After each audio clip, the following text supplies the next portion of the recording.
شیرا سے عدنان عابد صاحب پوچھتے ہیں، اور یہ سوال ہے مفتی سیف اللہ صاحب سے۔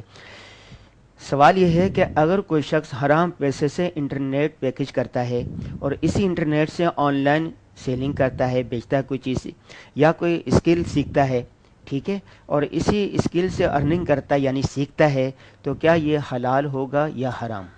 دیکھیں، حرام پیسوں سے انٹرنیٹ خریدنا ظاہر ہے کہ یہ جائز نہیں ہے. حرام جی پیسے حاصل کرنا یہ جائز نہیں ہے. جس کے پیسے ہیں ان کو واپس کیے جائیں.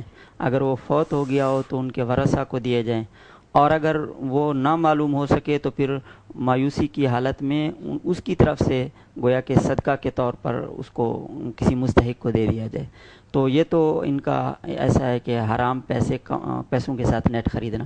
باقی اس کے بعد جو یہ کمائی کر رہے ہیں، ظاہر ہے کہ اگر وہ آن لائن ٹریڈنگ کر رہے ہیں، خرید و فروخت کر رہے ہیں اس طرح کی، تو اب ظاہر ہے کہ اگر تجارت درست ہے تو پھر یہ اس کا نفع حلال ہوگا. اسی طرح اگر وہ اس سے کچھ اسکل سیکھ کر ارننگ کر رہا ہے، کمائی کر رہا ہے، تو بھی اس کے لیے کمائی جائز ہوگی. تاہم چونکہ اس نے ایک حرام کو بھی شروع میں ذریعہ بنایا ہے، اس لیے اس کا ایسا کرنا کراہت سے خالی نہیں ہے. لیکن اس کے نفع کو ہم حرام نہیں کہہ سکتے. نفع اس کے لیے حلال ہے، البتہ اس میں کراہت ہے ایک.